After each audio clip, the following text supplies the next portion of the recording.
Papa Dudut. Good day sa inyo at sa mga kapwa ko panatiko ng Barangay Love Stories.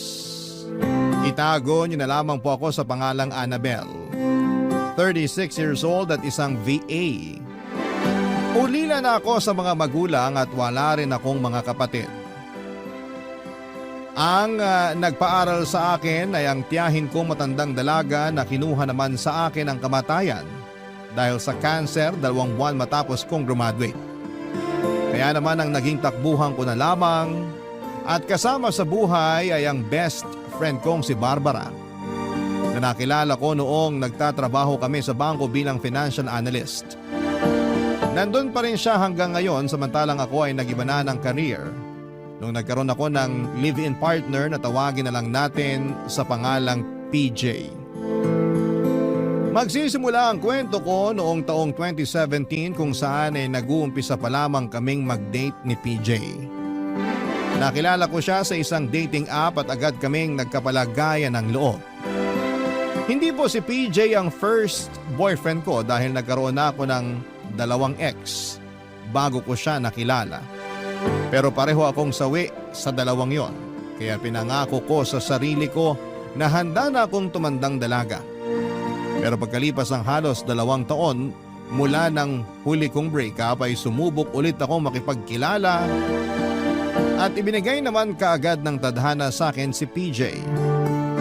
5 buwan niya akong niligawan bago ko siya sinagot.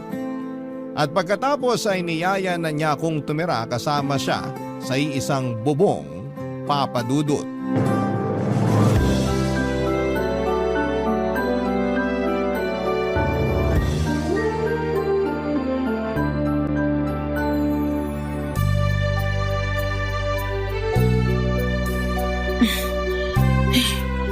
Teka, wala na ba ako nakalimutan?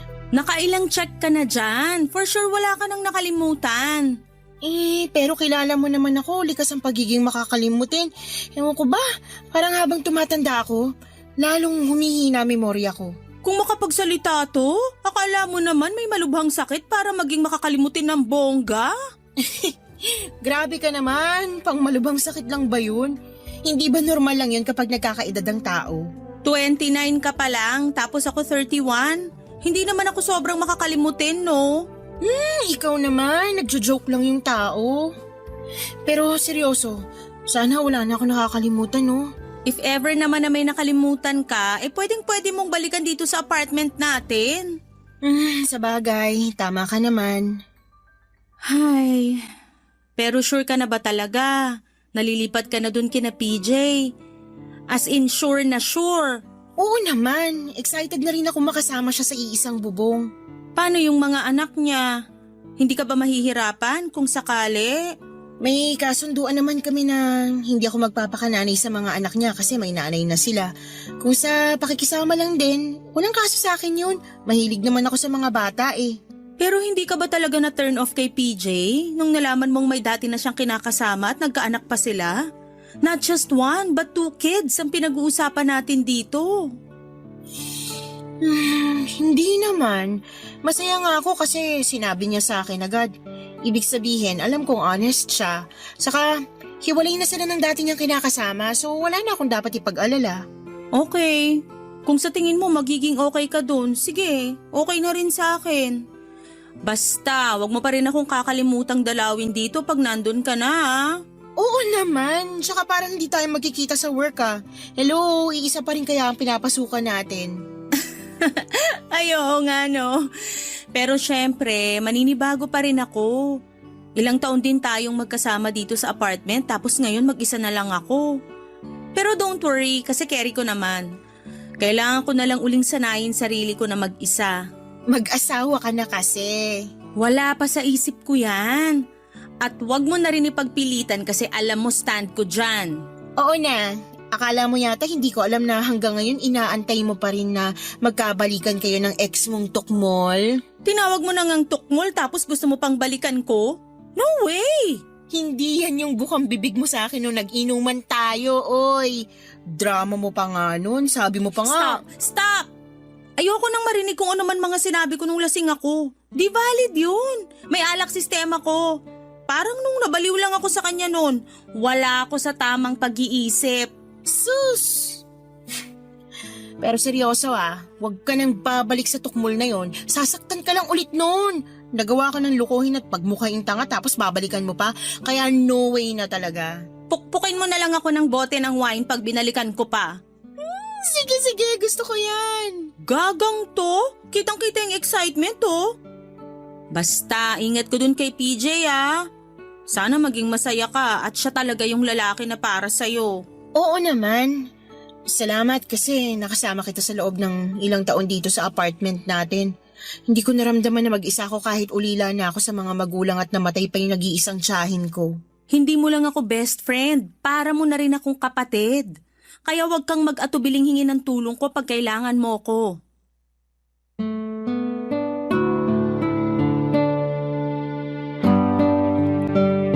Papadudot, hindi ko naman masisisi si Barbara kung mag-alala siya matapos malaman na may mga anak na pala si PJ sa una nitong nakarelasyon noon. At nagko-co-parenting sila ng nanay nito. Ibig sabihin, salitan at naghahati sila sa pag-aalaga ng dalawang bata. Kaya may mga pagkakataon na nasa apartment sila ni PJ nag-i-stay. Pero wala namang kaso sa akin yon dahil nagkasundo kami ng boyfriend ko na hindi ako magpapakananay sa mga anak niya dahil may nanay naman sila. Kaya kahit alanganin ang kaibigan ko sa plano kong pakikisama kay PJ, ay tinuloy ko pa rin ang paglipat sa apartment niya. Kung ako ang tatanungin ninyo, Papadudot, wala naman talagang problema sa akin lalo na kung ang gagawin ko lang ay pakisamahan ang mga anak niya. Mahal ko si PJ at willing naman ako mag-adjust para lang makasama siya.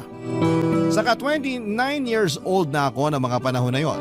Baka sign na rin yun ni Lord para mapaghandaan ko ang pagkakaroon namin ng pamilya ni PJ sa hinaharap. Nangako naman si PJ na pakakasalan ako at bubuo kami ng sarili naming pamilya. Kaya nagtiwala ako sa sinabi niyang yon.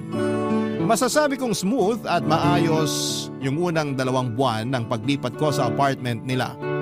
2 beses sa isang linggo nasa bahay ang mga anak niya na nasa edad 5 at 7. Madalas, yon ay tuwing weekend dahil wala silang pasok sa eskwelahan. Inaasikaso ko pa rin naman sila. Pinaglulutuan ng pagkain at nakikipag-bonding paminsan-minsan. Kahit na wala talaga akong maramdamang kagustuhan na magpakananay sa mga anak ng kinakasama ko.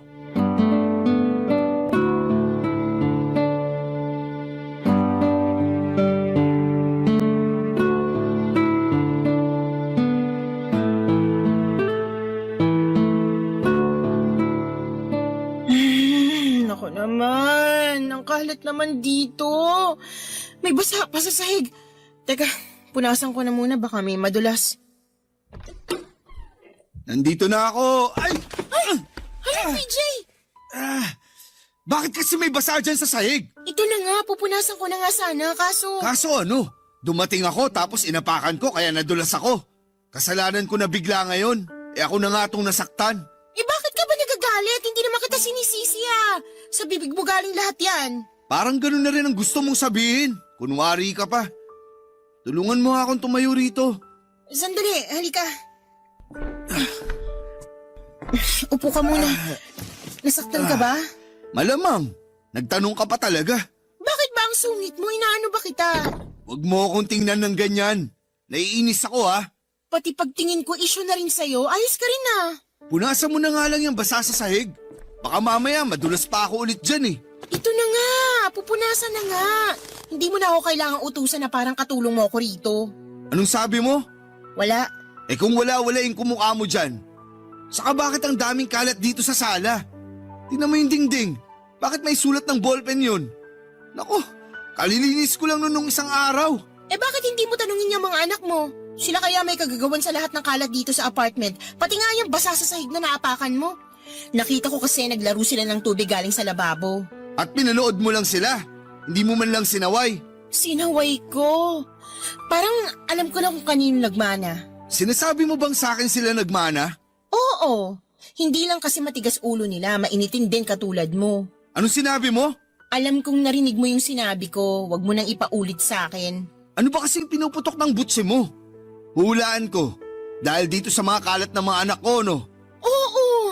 Sino ba namang hindi maiinis? Ngayon na nga lang pahinga ko sa trabaho tapos babantayan ko pa sila. Ayaw pa nila makinig kapag pinagsasabihan, ang kukulit, ang lilikot, ang hilig magkalat. Natural! Mga bata yun. Magulat ka kung makita mo na silang naglalaba at nagba-vacuum dito sa apartment natin. Mas okay pa nga yun. Para naman may nagagawa silang maayos bukod sa pagkakalat. Alam mo, ikaw ang OA mo. Alam mo namang mga bata yun tapos di ka makaintindi. Ikaw tong naturingang matanda pero paurong ka mag-isip. At bakit parang ako pa may kasalanan? Masama bang magsabi ng nararamdaman? Wala kasing kwenta yung nararamdaman mo. Dapat mong gawin, lawakan mo pag-intindi mo. Hindi yung mas isip bata ka pa sa kanila. Buwisit ka.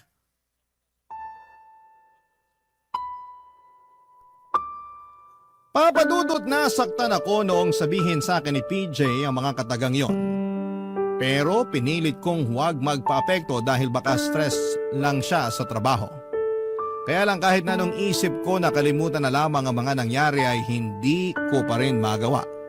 Dahil hindi niya ako sinubukang intindihin. Stress at pagod din ako sa trabaho at dumagdag pa sa mga gawain ko yung mga anak niya. Tapos ay wala akong karapatang magreklamo dahil hindi naman daw ibang tao yung mga bata. Alam ko na mga anak niya yon at mas matimbang sa kanya ang kapakanan ng mga ito kesa sa akin. Kaya nga nalulungkot ako. Pakiramdam ko ay may kaagaw ako sa atensyon at pagmamahal niya ng mga panahong yon. Napaisip tuloy ako sa kung anong laban ko sa mga anak niya. Samantalang girlfriend pa lamang ako. Pero hindi na lamang ako nag-overthink masyado kasi baka magkasakit ako. At mas lalo kong hindi magampanan ang mga tungkulin ko sa bahay nila at sa trabaho ko. At ayoko naman na mag-away na naman kami ng kinakasama ko dahil dito. Barangay Love Stories. Barangay Love Stories. Papadudot nagkabati rin naman kami ni PJ pagkalipas ng ilang araw pero hindi ako nakarinig ng sorry mula sa kanya. Binaliwala ko na lamang yon at iniwasan ang pagiging sensitive. Naisip kong baka tama rin siya at masyado kong pinapansin ang lahat ng bagay kaya ako naapektuhan. Na OA ako. Dumalas ang pagpunta at pananatili ng mga anak ni PJ sa inuupahan naming apartment lalo na noong nagbakasyon. Doon ako sinabihan ni PJ na mag-resign sa trabaho ko sa bangko para mag-VA na lamang nang sa ganon ay may makasama raw sa bahay ang mga anak niya. Ganon ko siguro talaga siya kamahal. Kaya naman sinunod ko yung mga sinabi niya. Mabilis na lumipas ang 5 taon at wala pa rin pinagbago ang setup namin ni PJ. Kahit na hindi nanay ang turing sa akin ng mga anak niya, ako ang madalas na nag-aasikaso sa mga bata. Napamahal na rin naman sila sa akin pero hindi sapat ang pagmamahal na yon para ituring ko silang kadugo. Ang totoo ay pangarap ko talagang magkaroon kami ng sariling anak ni PJ at nangako siya sa akin na bubuo kami ng pamilya. Pero inabot na lamang ng 5 taon ay wala pa rin nangyayari sa pinangako niya sa akin. Kaya nga doon ako nagsimulang ma-frustrate, papadudot.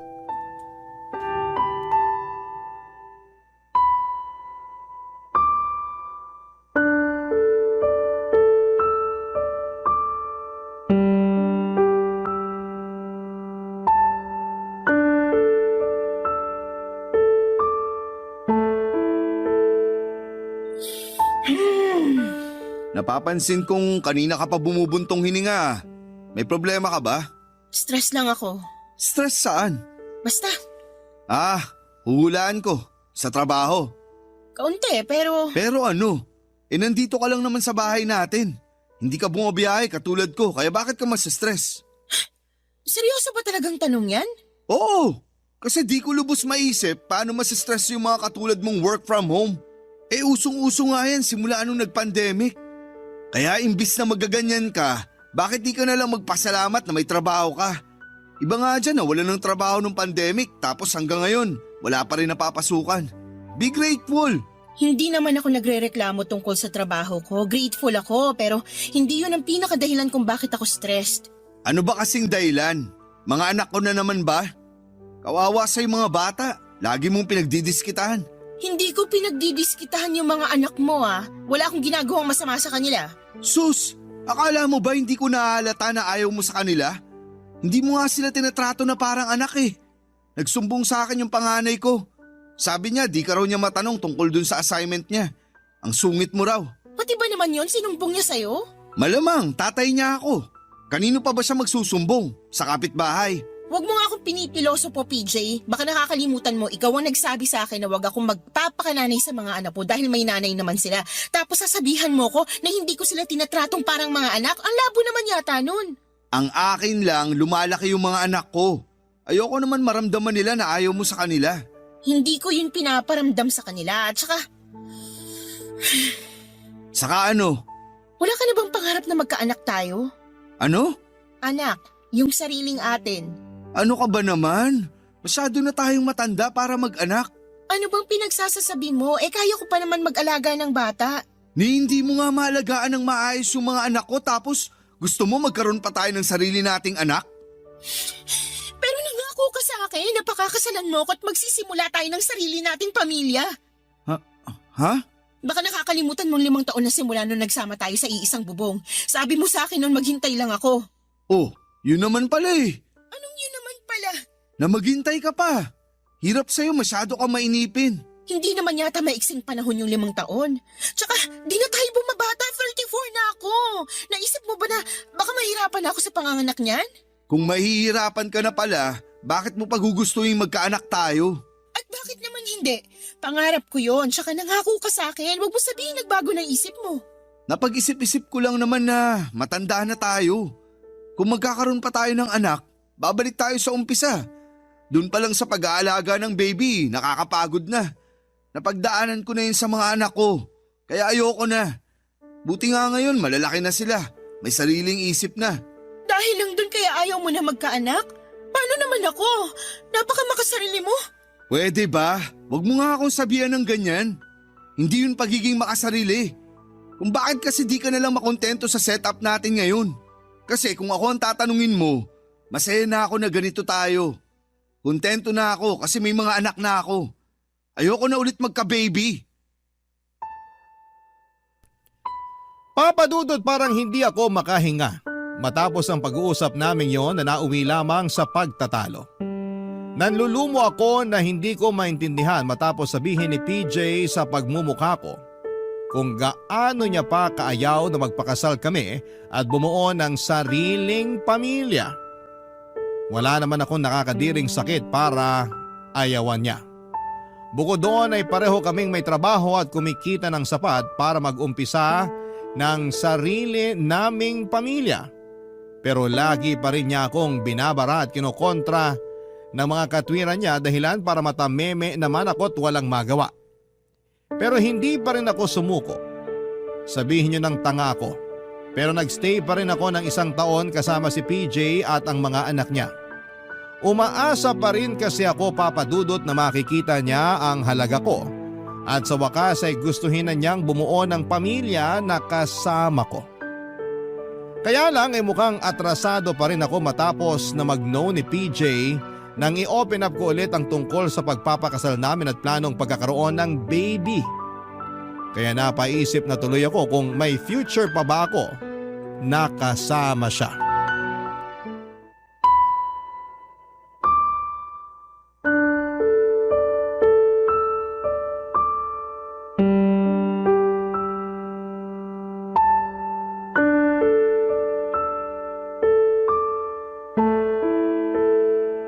Ano? Sinabi niya yun sa'yo? Oo. Sabi niya ayaw na niya magka-baby kami. Ayaw na rin niya akong pakasalan kasi nagsasama naman daw kami. Aksaya lang daw yun sa pera na masyado daw ako naghahangad pa. Lakas pala ng amats niya eh. 6 na taon kang nakisama sa kanya, umasa kang pakakasalan kanya at bubuo kayo ng sarili niyong pamilya tapos sa huli, ganyan lang din ang sasabihin niya? Nasa naman yung PJ na yan ang makatikim na mag-asawang sampal sa akin? Hindi ko na alam gagawin ko. Sinunod ko naman yung gusto niya. Nagpakanani ako sa mga anak niya kahit wala akong maramdamang maternal connection sa mga bata. Mahal ko naman sila pero Hindi sapat yung pagmamahal na yon para tratuhin ko silang tunay na anak. Kasi nga, pangarap mo magkaroon kayo ng sariling anak ni PJ. Oo eh. Tsaka nangako siya sa akin na pakakasalan niya ako at magkakaanak kami pero biglang ayaw na raw niya. Ewan ko kung bakit nagbagong isip niya. Paulit-ulit ko siyang kinakausap tungkol doon pero paulit-ulit lang din ang sagot niya. Ayaw niya talaga. Gosh, ang sakit lang sa part mo na ikaw pa talaga yung nakiusap sa kanya na tuparin niya yung mga pangako niya sa'yo matapos mong maghintay ng 6 na taon.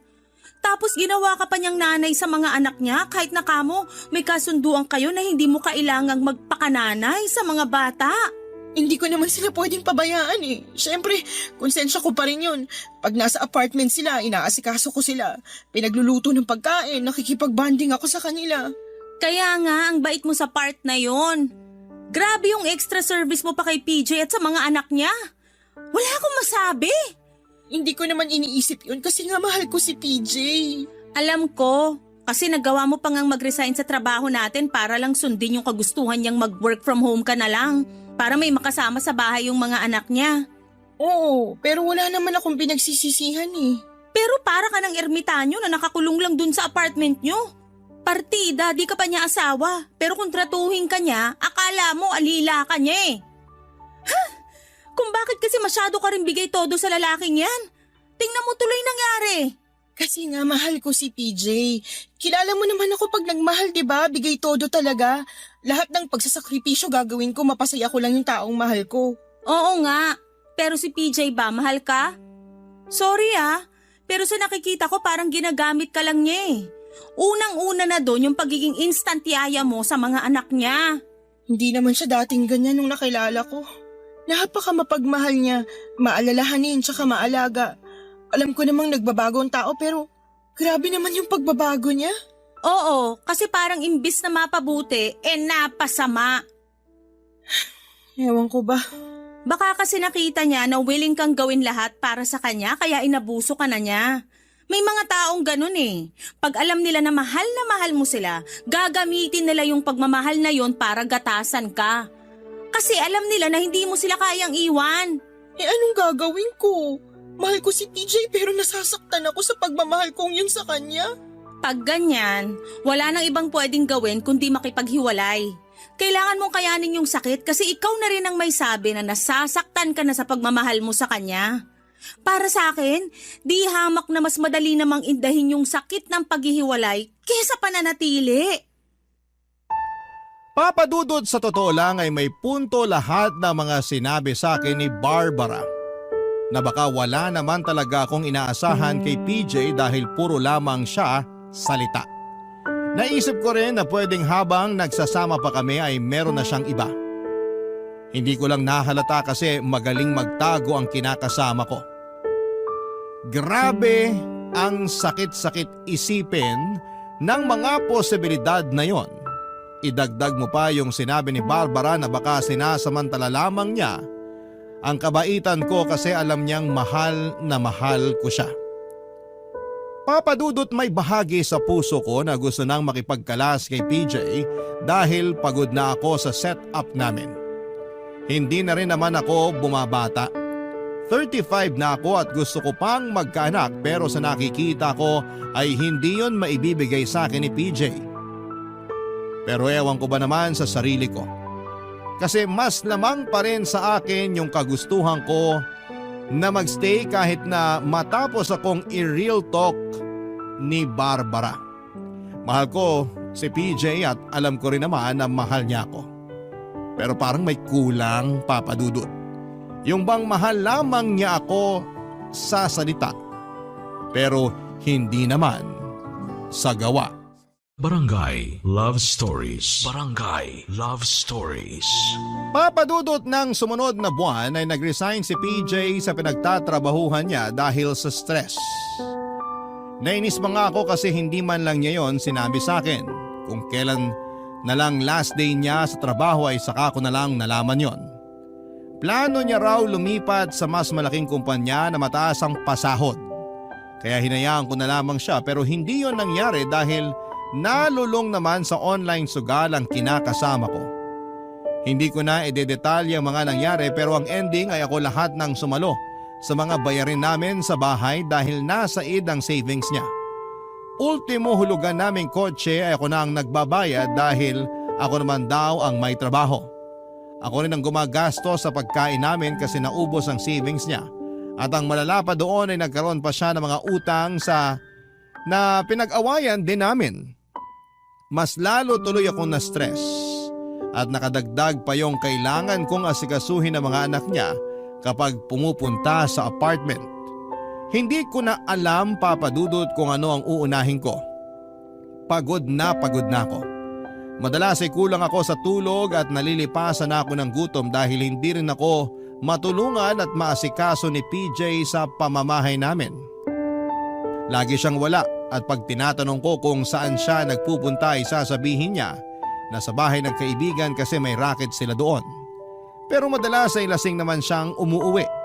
Napagod na lamang akong sermonan siya kaya nanahimik na lamang ako. Baka kasi bigla na lamang akong himatayin sa tindi ng sama ng loob at stress sa kanya. Pero may isang beses na hindi na talaga kinaya ng katawang ko at tuluyan na akong nagkasakit ng malala. Nilagnat ako ng 2 araw at wala noon sa bahay si PJ. Hindi ko alam kung saan siya nagpunta pero wala na rin naman akong pakialam.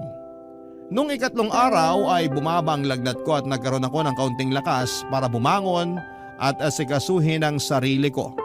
Siya namang pagdating sa apartment namin ng magaling kong kinakasama.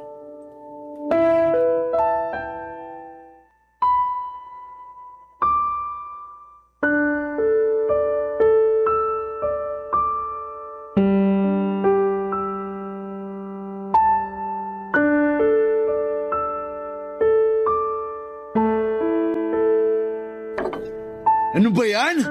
Wala man lang sinaing. Anong kakainin ko? Buwisit namang buhay to. Oh. PJ, ikaw ba yan?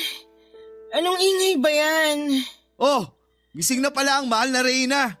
Pwede ba huwag kang sumigaw? Naririnig naman kita eh. Paano hindi sisigaw? Nakakabwisit ka. Ano bang kasalanan ko sa'yo? Ang aga-aga nagagalit ka na dyan. Malaki kasalanan mo sa akin. Kasi hindi ka man lang nagsaing. Kita mo yung kaldero? Walang kalaman-laman. Alam mo bang kagabi pa ako di kumakain? Gutom na ako, Annabel.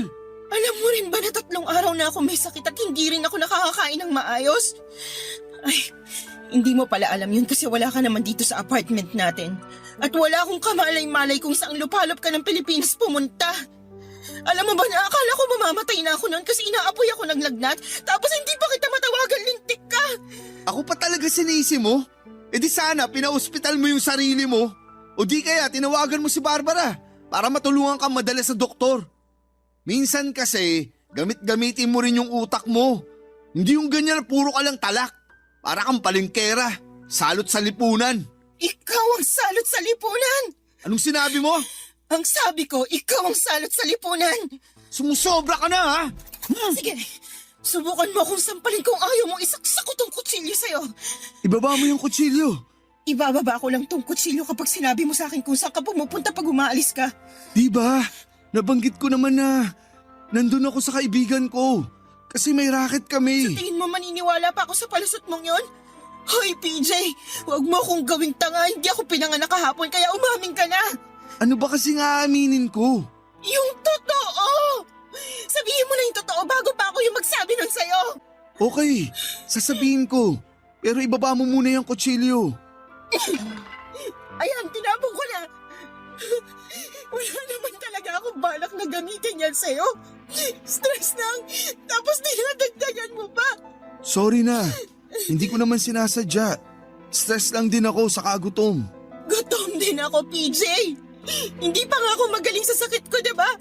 Sana naisip mo man lang na kumustahin ako imbis na maggalit-galitan ka dyan dahil wala pang sinaing. Kaya nga, sorry na. Di ba? May sasabihin ka sa akin? Ano nga ulit yun? Ay, yung tungkol sa sinabi ko na pumupunta ako sa kaibigan ko dahil may racket kami. Hindi yun totoo. Sumasama lang talaga ako sa kanila sa mga inuman. Nililibre naman nila ako kasi alam nilang walang-wala na ako. Hanggang ngayon kasi di ko pa rin matanggap na naubos yung ipon ko dahil natalo ako sa sugal. Tapos ang dami ko pang pinagkakautangan. Kung alam mo lang na para na akong mababaliw sa sitwasyon ko. Kaya sana naman, suportahan mo ko. Kasalanan mo naman kung bakit ka nalugmok kasi padalos-dalos ka ng pagdedesisyon. Tapos, di mo pa sa akin kinukonsulta. Ano ba ako sa pamamahay na to katulong mo? Pero pa ulit-ulit mo akong binabaliwala. Pinaramdam mo sa akin na hindi mo na ako mahal tapos gusto mong suportahan kita. Pagod na ako saluhin ka, PJ. Pagod na ako. Papadudot, yun na yata ang pinakamalalang away namin ni PJ, plus may sakit pa ako kaya sobrang sensitive ko. Naiyak na lamang ako pero wala man lang siyang pag-alo sa akin. Napakataas ng pride niya. Nakala mo ay nasa buhay lamang niya ako para pagsilbihan sila ng mga anak niya. Kaya nga po ang sama-sama talaga ng loob ko sa kanya, Papadudot. Sa kabilang banda ay hindi ko rin mapigilang sisihin ang sarili ko kasi nagstay ako sa sitwasyon na yon ng ganon katagal.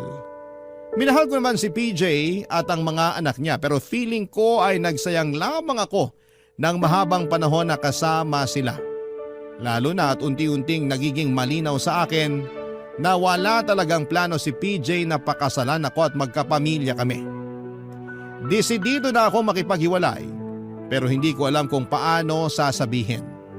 Baka kasi sa huli ako pa yung lumabas na masama, kaya nga naikwento ko yung lahat kay Barbara noong minsang nagkita kami para magkape at napansin niya ang pagkabalisa ko. Sinabihan niya ako na tumuloy muna sa apartment kasama siya para naman daw makapag-isip-isip ako.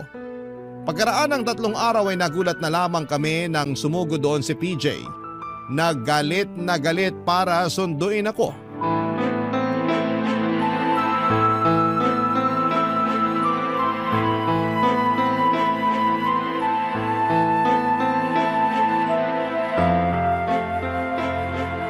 Mabuti pa PJ, umalis ka na rito sa apartment ko. Aalis lang ako rito kapag kasama ko na Alam mo ikaw sumusobra na yung kayabangan mo eh. Una na doon yung lakas ng loob mong sumugod dito sa apartment ko para manggulo. Hindi naman ako nanggugulo. Bakit ba kasi nandyan siya sa'yo? Hindi naman ikaw yung kinakasama niya. Sabihin mo, may relasyon ba kayo? Lakas talaga ng amats mo, no? Kung may relasyon man kami, yun para ko na siyang kapatid kaya overprotective ako sa kanya. At bakit ka naman magiging overprotective sa kanya? Ako lang naman to. Safe na safe siya sa akin. Anong safe na safe yung pinagsasasabi mo? Mas maraming beses mo na nga siyang pinaiiyak kaysa pinararamdam sa kanya na mahal mo siya. Hindi mo nga rin siya magawang alagaan eh. Kaya naman binabawi ko na sa'yo yung kaibigan ko. Gusto ko na rin umalis sa apartment mo. Ano ba yung pinagsasasabi mo? Alam kong narinig mong malinaw yung mga sinabi ko pero sige, uulitin ko para mas maintindihan mo.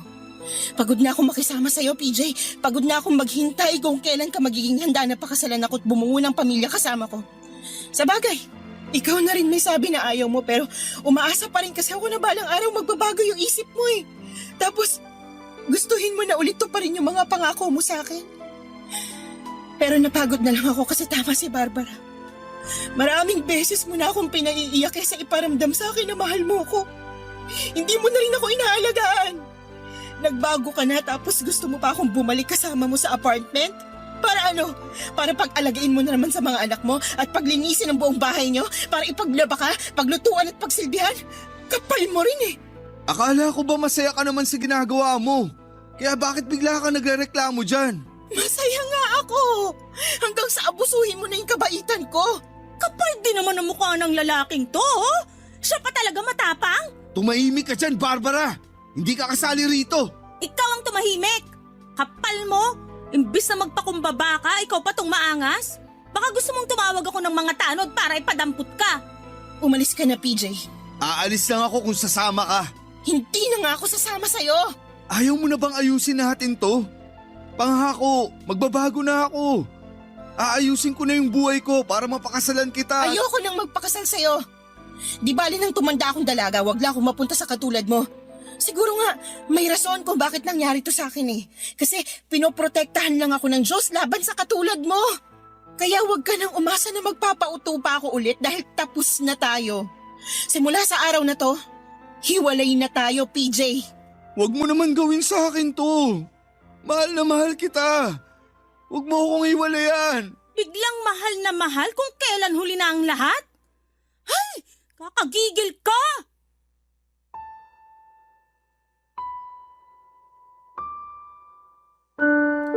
Papa Dudut, hindi na rin naman ako napilit ni PJ na sumama sa kanya pabalik sa apartment niya ng araw na yon. At pagkalipas ng ilang minuto ay kusa na rin siyang umalis. Nang sumunod na araw ay nagpasama ako kay Barbara na kunin ang mga gamit ko sa apartment ni PJ. Wala siyang imik noong pinatuloy niya kami at pinanood lamang habang nag-iimpake. Sinubukan niya pa akong kausapin at makiusap na sana'y magbago pa ang isipan ko pero hindi na po talaga. Bagaman naawa rin ako sa kanya ay ayoko na ulit maranasan yung mga sakit at lungkot na pinagdaanan ko sa loob ng relasyon naming dalawa. Ayoko na ulit maramdaman na wala akong kakampi at nag-iisa ako habang kami pa. Kaya nga mabuti na lamang at tapos na ang ira ng pagpapakatanga ko. Hindi ko pinagsisihan na minahal ko si PJ pero ayokong mag-alaga ng lalaking tumatandang paurong. Na-realize ko kung gaano ako nag-settle for less dahil lamang mahal ko siya.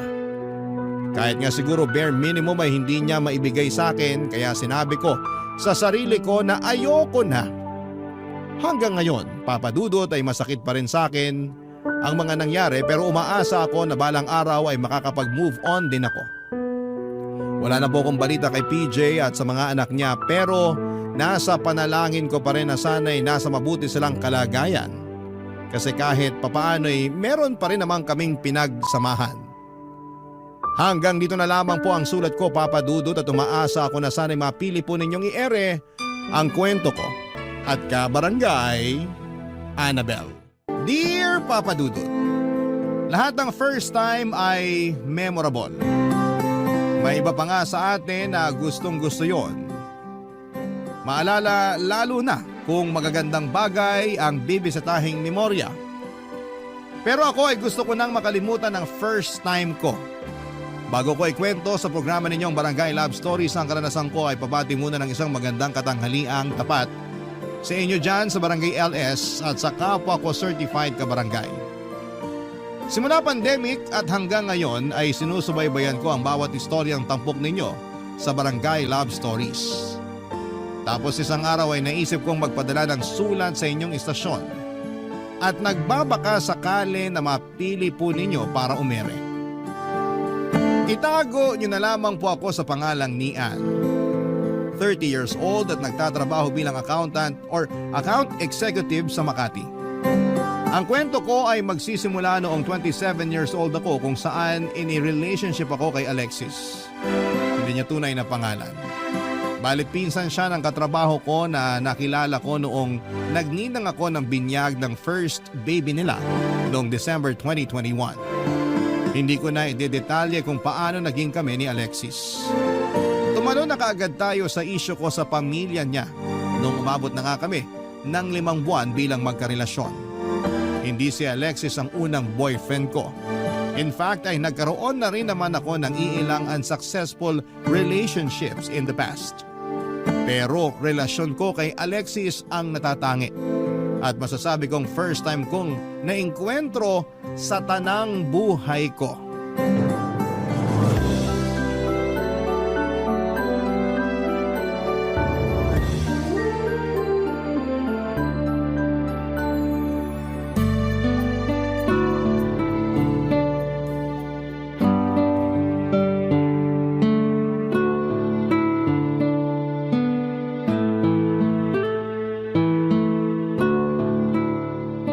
Alam mo, buti na lang nandito ka. Hindi na ako nakapagsabi na pupunta ako rito sa balur mo, Insan. Akala ko lumabas ka kasama si Joawis mo. Hindi kami lalabas. Nag-away kami. Really? Isplok mo yan. Ay. Hey, sasabihin ko. Pero dapat makinig ka muna. Huwag ka muna magre-react hanggat hindi pa natatapos yung kwento ko. Sige, chika mo na yan. Anaklabong ba kasi yun? Curious na ang bakla. Nag-away kami kasi ayokong sumama sa kanila. Nagyaya kasi si Alexis na pumunta sa bahay nila para tumambay.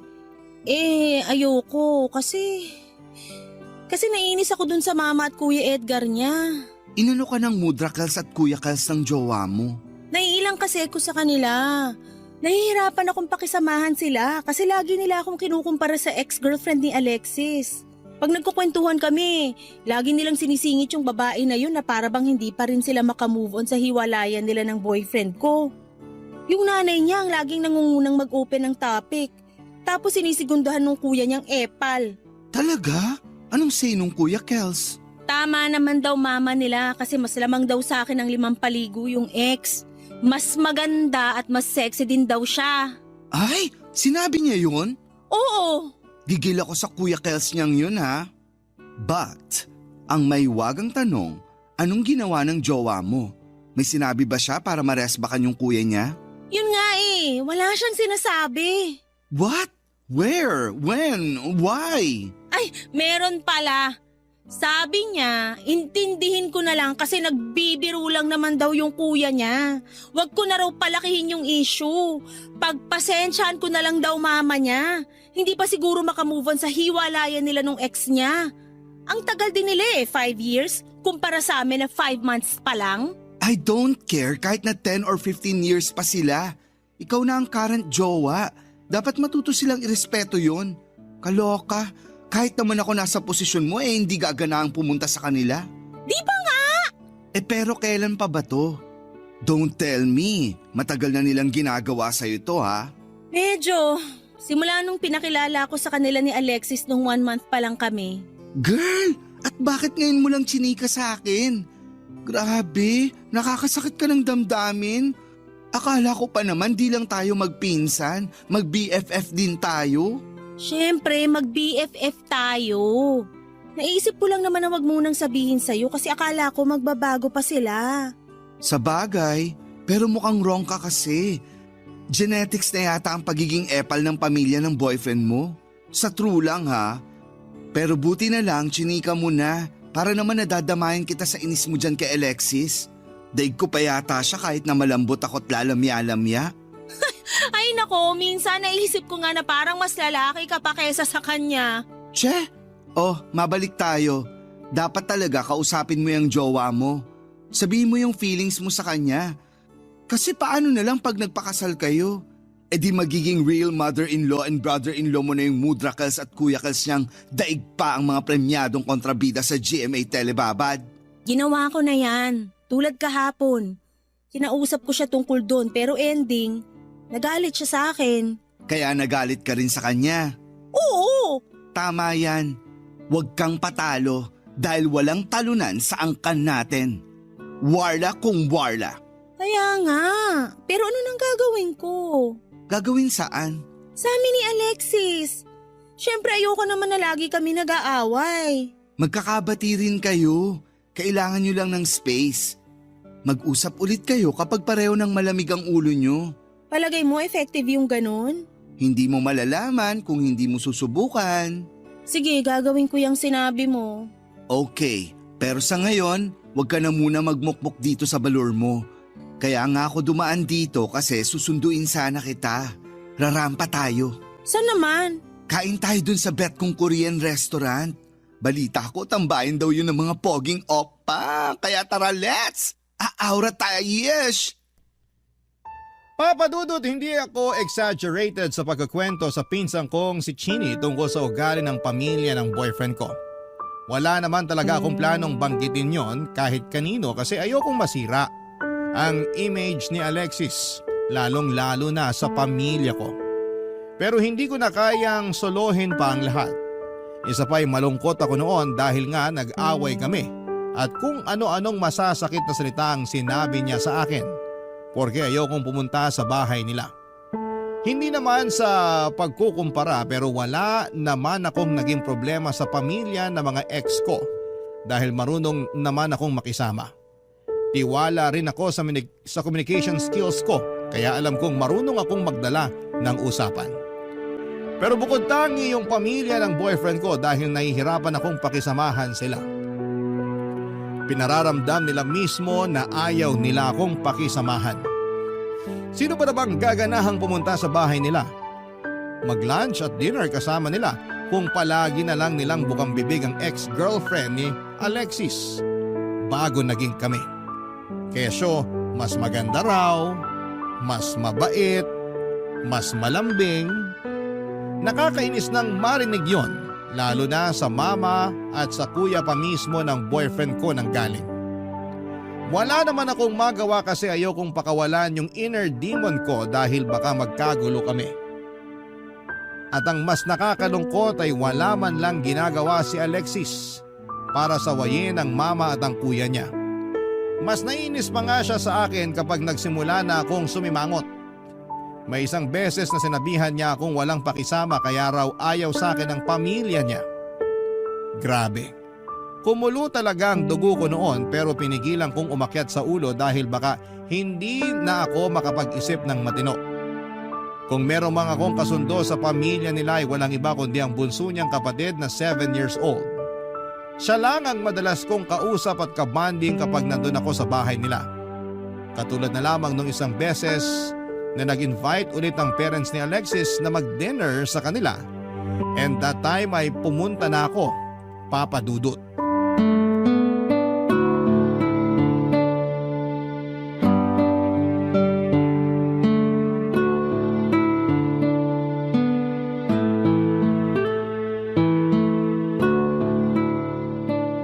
Hi, Nian. Kuya Edgar, ikaw pala. Pansin ko, kanina ka pa nakikipaglaro sa bunso namin ah. Wala ka bang planong kausapin man lang kami? Ano naman pag-uusapan natin? Kung ano-ano lang. Kamusta ka na sa trabaho mo? Okay naman ako ron. Kayo ni Alexis, kamusta? Maayos naman kami. Pero balita ko, napapadalas daw mga away niyo ah. Sino naman nagkwento sa'yo niyan? Sino pa ba? Eh di si Alexis mismo. Kaya raw hindi ka sumama dito sa bahay nung nakaraan kasi ayaw mo kami makita ni Mama. Hindi sa ganon. Alam mo, okay lang naman. Gusto ko lang din malaman kung ano bang problema sa amin. Ha? Wala naman. Sigurado ka? Ayoko lang na kinukumpara niyo ako sa ex ni Alexis. Magkaibang tao naman kami. Kapag kasi nababanggit niyo siya sa mga kwentuhan tapos kasama niyo ko, medyo nasasaktan ako. Ganun ba? Pasensya ka na kasi akala namin ayos lang sa'yo. Hindi ka naman kasi kumikibo pero yun pala, dinadamdam mo na. Pero handa naman ako nakalimutan yon. Hindi ko naman kayo matitiis. Pamilya kayo ng boyfriend ko eh. Promise, lilimitahan na namin pagbanggit sa ex ni Alex. Kakausapin ko si Mama tungkol doon. Naku, baka magalit si tita. Baka isipin niya masyado akong maramdamin. Hindi yun. Ako nang bahala kay Mama. Thank you. Wala yun, ano ka ba? Okay na tayo. Okay naman talaga tayo. Sabi mo yan ha? Oo, okay tayo. Kung ganun, pwede ba ako humingi ng pabor? Pabor? Anong pabor? Malapit na kasi yung birthday ko eh. Gusto ko sanang regaluhan mo ako ng bagong helmet. Yung tigta 3,000 para naman magandang klase. Ano? Yung tigta 3,000 ka ako. Sige na, birthday ko naman eh. Seryoso ba yan? Mukha ba ako nagbibiro? Tutulungan kita humanap ng design. Tapos isisend ko na lang sa messenger mo.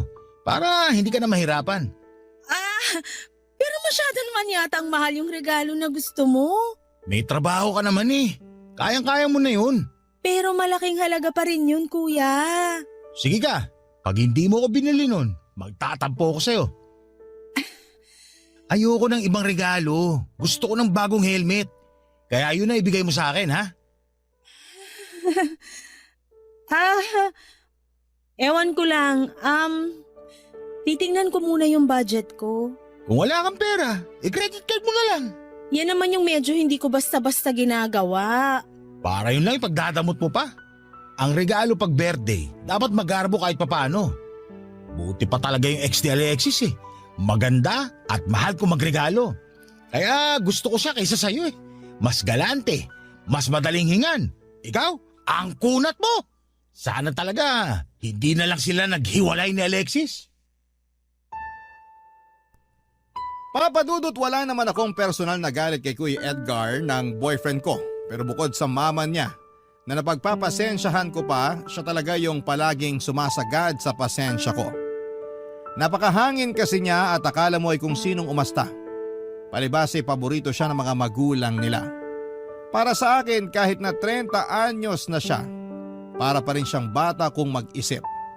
Akala ko ay masasanay na lamang ako sa ugali niya, pero ganon na lang ang gulat ko nang hingan niya ako ng helmet para sa birthday niya na nagkakahalaga ng 3,000 piso.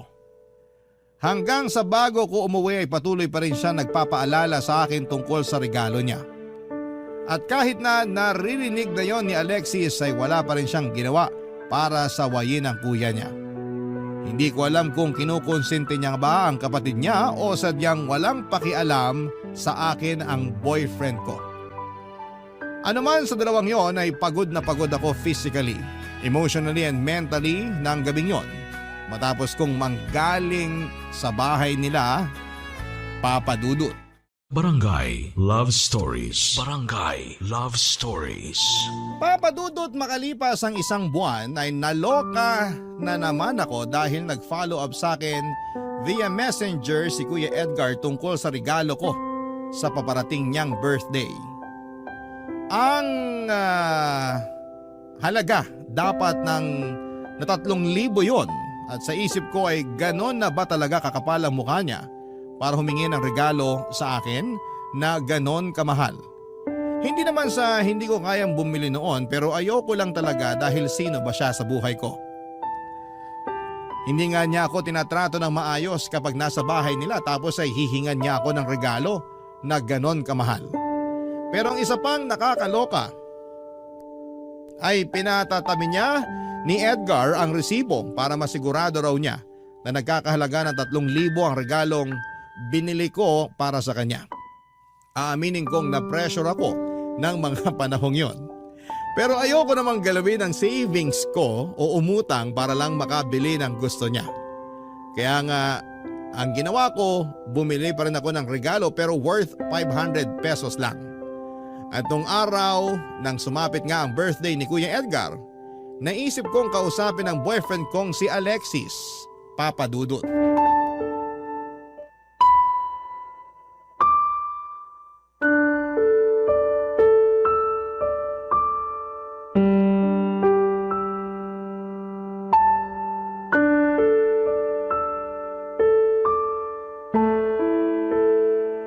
Ano na naman bang topak yan, Ian?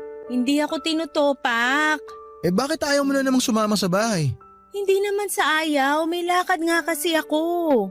Birthday din ng mama ko, inaasahan niya na umuwi ako sa bahay mamaya. Ano ba yan? Uunahin mo pa yan kaysa sa birthday ng kuya ko? Ha? Anong sinabi mo? Bingi ka ba? Nakakabuisit ka na. Mas nauna akong sabihan ka. Pwede naman mag-birthday mama mo nang wala ka eh. Mas kailangan kita sa birthday ng kuya ko. Teka lang ha, baka sakaling di mo naiintindihan. Uulitin ko sa'yo na birthday din ng nanay ko ngayon. Natural mas importante siya kaysa sa kuya mo. Kung kaibigan ko yung may birthday, sige, okay lang hindi pumunta. Pero hindi mama ko yun. Kaya hindi pwedeng wala ako doon. Oo na, nanay mo na may birthday. Pero hindi ba pwedeng ipagpabukas nyo na lang yung celebration ng mama mo? At bakit ipagpapabukas? Alam mo, bakit pa tayo nagtatalo pareho namang mahalaga yung pupuntahan natin? Hindi na nga ako nagsalita nung sinabi mong di mo ako masasamahan sa birthday dinner ni mama. Pero bakit ang dami mong sinasabi ngayong ako naman ang di makakapunta sa birthday ng kuya mo? Napapansin na kasi nila sa bahay na palagi kang hindi sumasama sa akin. Kaya sa totoo lang, hindi na ako nagtataka kung bakit malayo ang loob nila sa'yo eh. Ano bang sinasabi mo? Sumasama ako sa inyo Di ba last month lang nag-dinner tayo doon?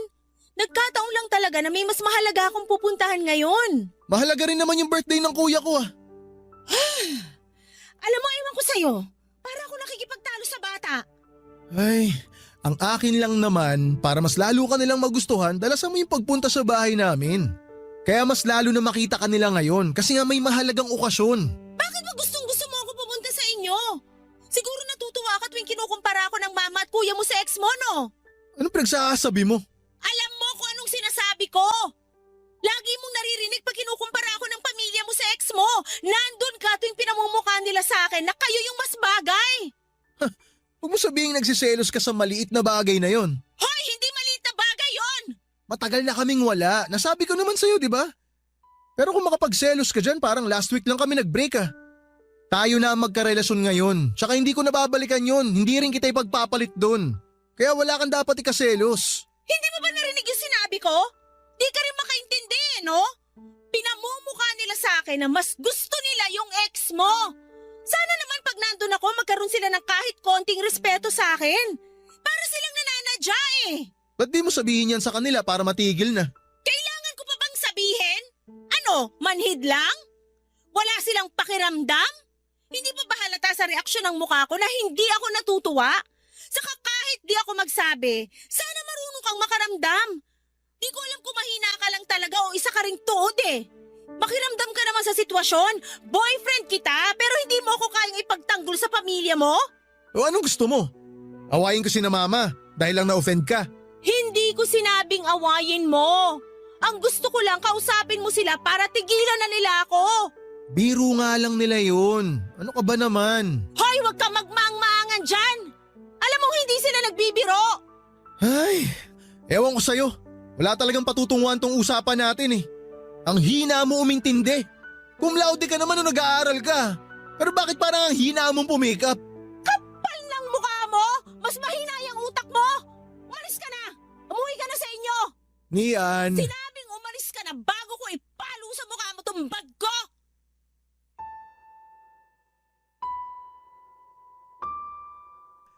Papadudot, nagkapatong-patong na talaga ang inis at galit ko kay Alexis. Kaya muntik na akong maging bayolente. Para talaga akong nakikipag-usap sa batang 10 taong gulang. Napaka-enabler niya sa ugali ng mama niya at kuya niya. Para bang hindi na niya nakikita na mali ang ginagawa nila.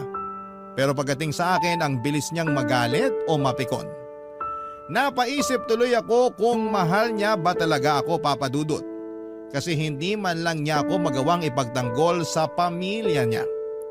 Hindi talaga ako pumunta sa birthday ni Kuya Edgar.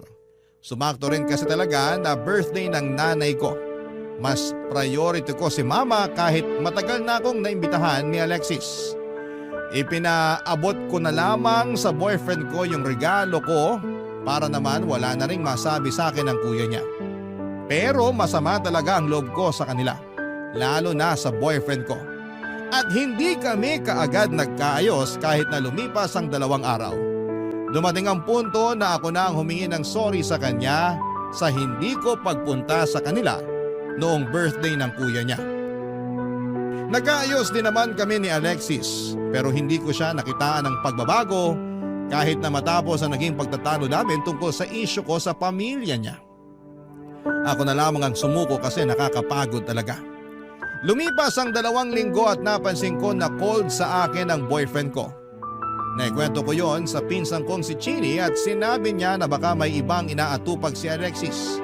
Kaya gano'n na lamang siya, ka-unbothered sa akin. Nung una ay hindi ako naniniwala.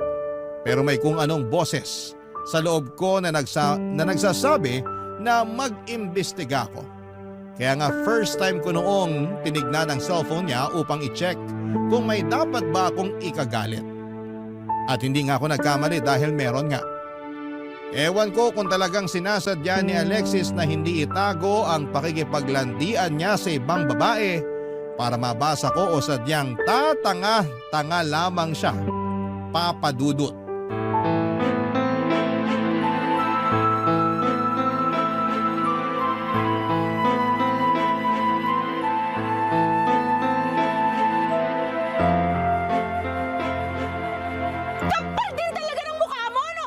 Ano bang problema mo? Ikaw ang problema ko! Anong ginawa ko? Nananahimik lang ako dito tapos bigla-bigla ka nalang magagalit dyan. Para kang tanga. Ako ba ngayon ang parang tanga? Lakas naman ang loob mo! Sinadya mo ba o sadyang tanga ka lang kasi hindi mo man lang binura-usapan yun ng ex mo sa phone mo? Kamusta lang diyan nyo? Masaya ba?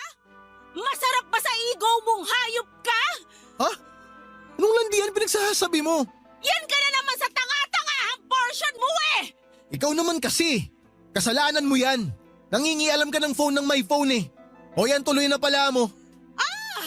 Proud ka pang hudas ka? At ako pa pala may kasalanan ngayon?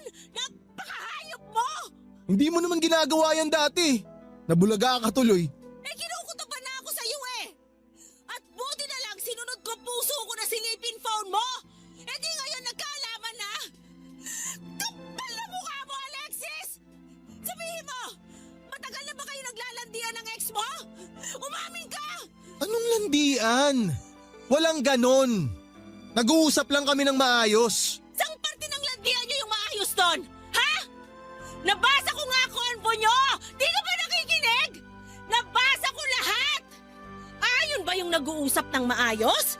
Yung sinabi niya na mahal ka pa rin niya tapos nag-reply ka na may feelings ka pa rin sa kanya? Walang ibig sabihin yun. Huwag mo na nga akong gawing tanga! Lalo lang nadadagdagan mga kasalanan mo sa akin eh! Wala nga lang yun. Narealize ko na nadala lang ako sa usapan kaya ako yung nasabi sa kanya. Matagal na yung usapan namin na yun. Anong matagal na? Kahapon lang yung convo nyo na yon! Bakit ba kasi pinagpipilitan mo may gusto pa rin ako sa ex ko? Sinasakyan ko lang naman siya. Wow! So dapat pala magpasalamat ako na sinasakyan mo lang siya. Kaya nasabi mo na may feelings ka pa rin sa kanya. Ayos ka rin talaga, no? Di ka man lang nagsisisi sa ginawa mo sa akin? Gusto mo humingi ako ng sorry sa'yo? Eh di sorry. Ang baho talaga na ugali mo, Alexis! Ang kapal ng mukha mo! Tumigil ka na Nian ha. Nagsorry na ako. Huwag mo nang palakihin to. Sige nga, pag ako yung nahuli mong nakikipaglandian sa ex ko at sinabi ko na sinasakyan ko lang din siya, nawala lang yon. Ayos lang ba yun sa'yo? Subukan mo lang na gawin yun. May kalalagyan ka talaga sa akin. Kita mo na? Ay, hindi pa ba tapos tong issue na to? Gusto ko na mag-move on. Para ka naman kasing tanga eh. Nagsorry na ako, di ba? Hirap kasi sa inyo mga babae, dami yung satsat. Akala nyo kung sino kayong perpekto na hindi nagkakamali. Hindi ko naman sinasabing perpekto ako ah! Saka magkaiba yung pagkakamali na hindi sinadya sa sinadya! Saka akala mo ba magiging maayos na lahat porke nag-sorry ka na? Kung ayaw mo ng sorry ko, edi bahala ka sa buhay mo. Makauwi na nga. Buwisit. Hoy! Saan ka pupunta? Wala ka nang pakialam doon. Siguro pupuntahan mo yung ex mo, no? Oo, pupunta ako sa kanya. Kasi buti pa siya, hindi praning. Hindi rin siya naninigaw katulad mo. Nakakairita yung bunganga mo. Sa totoo lang, ang sarap mong busalan. Ang kapal talaga ng mukha mo! Sige, umalis ka na! Magsama kayo ng ex mo! Nako, hindi mo na ako kailangan paalisin. Aalis talaga ako. Kasi di ko na matagalan yung pagmumukha mo. Papadudot, galit na galit ako kay Alexis dahil sa pakikipaglandian niya sa ex niya. Pero mas galit ako sa sarili ko kasi sa kabila ng lahat ay mahal ko pa rin siya. Yun ang dahilan kung bakit pagkatapos kong tawagan si Chini para papuntahin siya sa apartment ko at isumbong yung nangyaring sagutan namin ni Alexis ay hindi ko pa rin kinaya na hiwalayan ang boyfriend ko. Tinanggap ko na lamang ang sinabi ng pinsan ko na may pagkabobo ako pagdating sa pag-ibig. Kaya siguro hindi ko kaagad mabitawan si Alexis ng mga panahon na yon. Kasi matapos kong maging single ng 2 taon ay siya na ang naging karelasyon ko. Siguro kaya gusto kong isalba yung kung anumang meron kami kasi ayaw ko nang bumalik sa pagiging single. Natakot na kasi ako makipagrelasyon sa iba kung sakali. Para bang nagka-trauma na ako sa mga ex-boyfriend ko na niloko ako at ginawang panakip butas. Akala ko nga noon ay wala ng pag-asa para makakilala ako ng matinong lalaki na magmamahal sa akin. Nung dumating sa buhay ko si Alexis Papadudut, akala ko ay siya na talaga yung the one. Pero na mga panahong yon, ewan ko na lang talaga kung siya pa rin ang lalaking nararapat para sa akin, Papadudut. Barangay Love Stories. Barangay Love Stories. Papadudot, pagkalipas ng 1 linggo ay humingi ng tawad sa akin si Alexis. Sinabi niyang natukso lamang siya at hindi na niya raw uulitin yon. Na-realize niya na ako pa rin ang mahal niya at ako ang pinipili niya sa amin ng ex-girlfriend niya. Sa unang pagkakataon ay nakaramdam ako ng assurance mula sa lalaking mahal ko. Kaya as usual ay pinatawad ko siya. Nangako kami sa isa't isa, nakakalimutan na namin ang nangyari at mag-move on na lamang. At bilang unang hakbang ay hindi na ako nakipagtalo sa kanya nang sabihin niyang pumunta raw ako sa bahay nila para sa despedida ng papa nila na noon ay babalik na sa ibang bansa. Kahit na ayoko kasi baka makita ko doon ang Kuya Edgar niya, ay sinantabi ko na lamang ang pagdadalawang isip ko. Bago kasi yon ay kinutuban ako ng hindi maganda. Pero sinubukan ko na lamang baguhin ang tingin ko sa pamilya ng boyfriend ko at bigyan pa sila ng isa pang pagkakataon. Basta wag lang nila akong pagsasalitaan ng hindi maganda, Papa Dudut.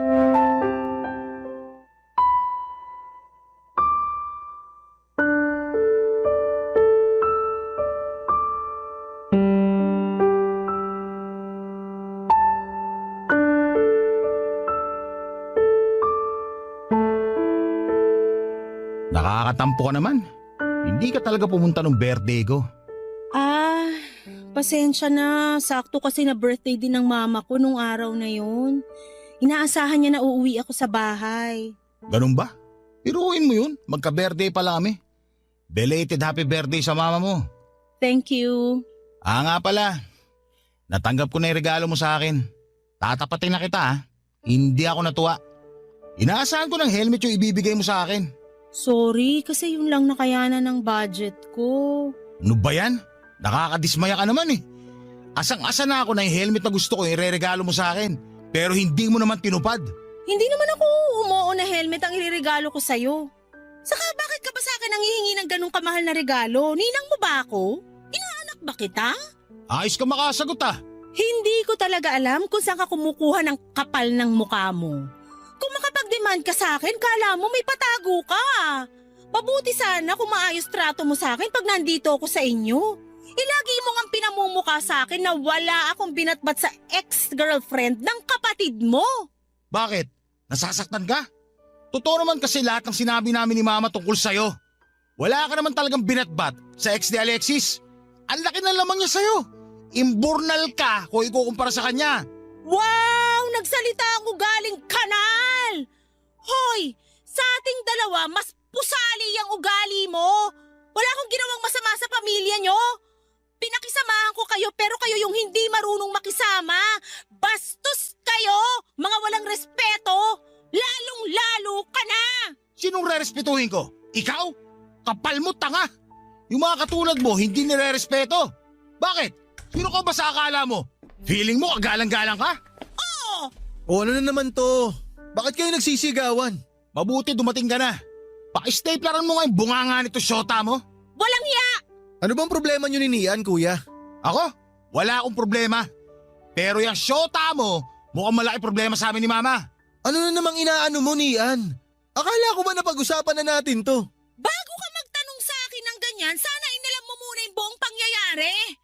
Ay, ang daming arte talaga. O sige, sabihin mo sa akin kung ano na naman yung issue mo kina mama at kuya. Wala akong issue sa mama mo, pero dyan sa kuya mo, malaki. Hindi na nga nagpasalamat sa binigay kong regalo, nakuha pang mang-insulto. Huwag kang maniwala dyan sa syota mo, sinungaling. At kanino maniniwala si Alexis? Sa'yo? Oo, kasi kuya niya ako. Pwede ba? Tumigil na kayo. Pareho kayong mainit eh. Bakit kasi hindi nyo kayang pag-usapan yung problema ng maayos? Hindi yung nagpapataasan kayo ng pride. Hindi ako nakikipagtaasan ng pride sa kuya mo. Napuno na lang talaga ako kasi masyado siya. Kaya mas lalo ka naming inaayawan ni Mama eh. Pangit mo ka, Banding. Bakit kasi kayo pa rin ng babaeng to? Akala ko pa naman nagkabalikan na kayo ng ex mo. Kuya talaga? Ngayon mo itatanong yan? Para ka naman tanga eh. Anong balikan sinasabi nitong kumag na to?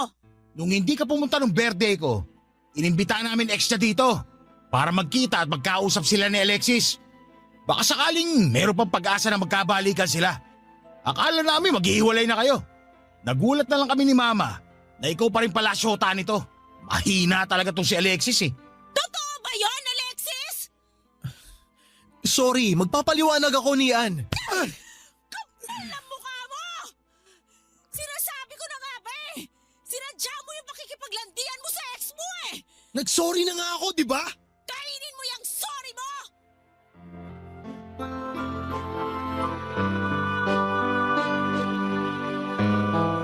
Papadudot dahil sa nangyari halos mawalan ako ng malay dahil putok na putok ang galit ko. Pero nakayanan ko pa rin namang mag-walk out paalis sa bahay nila Alexis.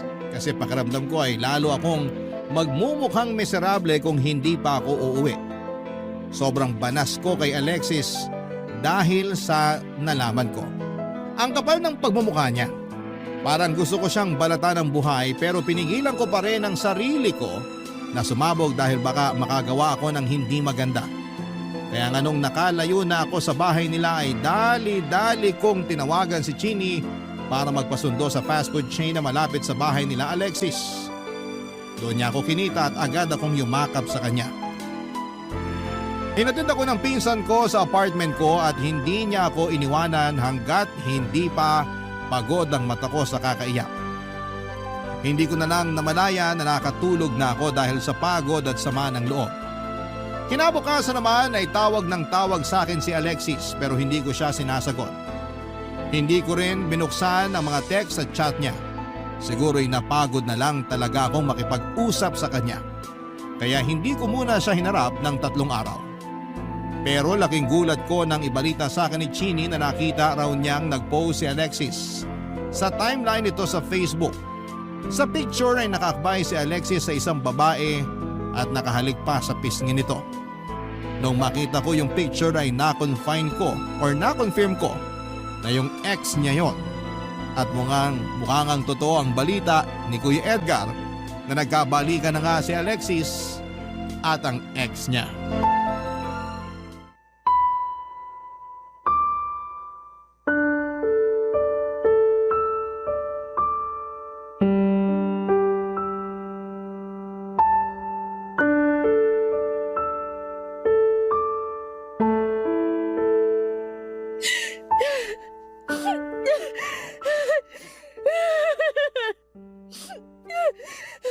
Uy, Insan, tana. Paano ako tatahan? Harap-harapan akong binastos ng boyfriend ko! Imbis na magsisi siya sa pakikipaglandian niya, nakuha pa niya talagang pangatawanan yung panloloko niya! Sa true lang. Kaya nga pati ako gigil na dun kay Alexis. Sige, hindi na kita patatahanin. Ilabas mo na lahat yan. Iiyak mo lang. Ang kapal-kapal ng mukha niya! True. Kapal na mukha ng mokong na yon. Akala mo kung sino? Minahal ko siya ng buo!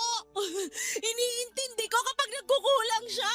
Pati pamilya niya sinusubukan kong pakisamahan! Pero bakit niloko pa rin niya ako? Hindi ko alam yung sagot dyan. Pero isa lang yung sigurado. Baliw siya.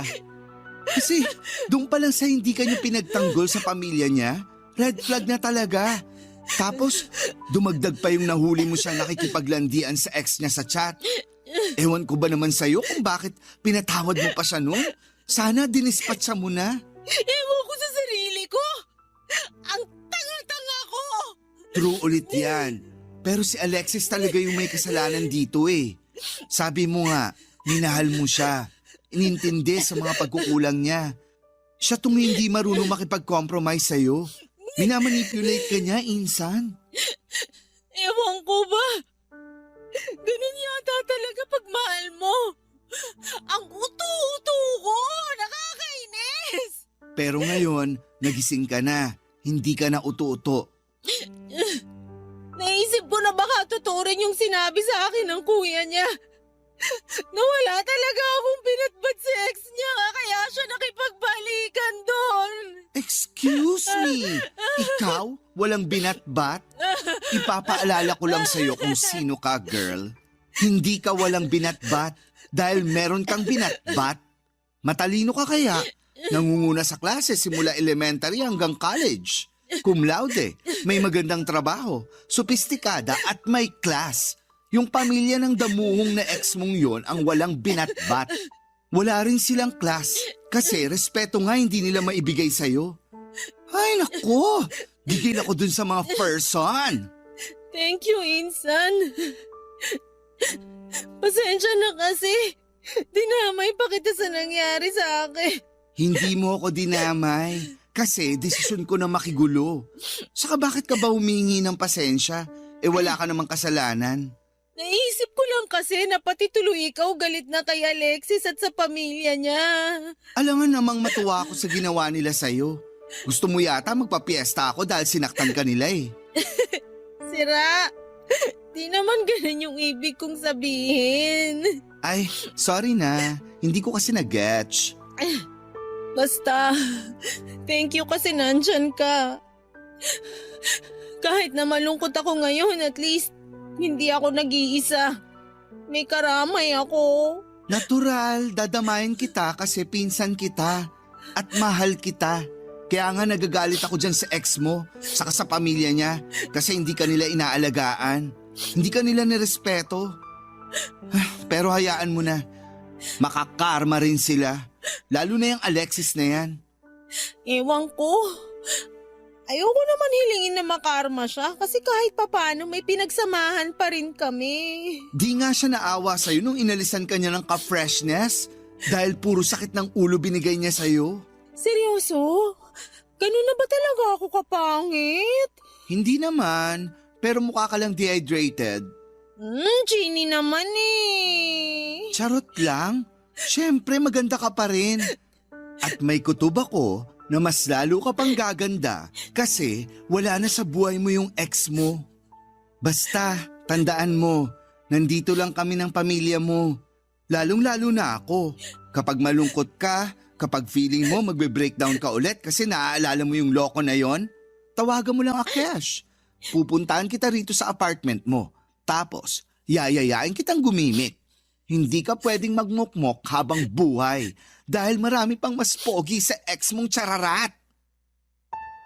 Papadudot malaki talaga ang pasasalamat ko kay Chini dahil kasama ko siya ng mga panahong nagmo-move on ako kay Alexis. Lagi niyang sinasabi sa akin na huwag kong hayaan na tumigil ang mundo ko dahil lang iniwan ako at niloko. Wala raw sa akin ang problema kundi na sa mga katulad ng ex-boyfriend ko. Kaya nga unti-unti ay bumalik ang kumpiyansa ko sa sarili. Mula nung maghiwalay kami ay wala na akong naging balita pa kay Alexis. Pinutol ko na rin kasi ang ugnayan namin bilang bahagi ng pag-move on ko. At nung sa wakas ay mawala na ako ng pakialam sa kanya ay nasabi ko na lamang sa sarili ko na blessing in disguise ang paghiwalay naming dalawa. Sa kasalukuyan, papadudot ay kasal na ako sa mister ko na nakilala ko dahil kay Chini.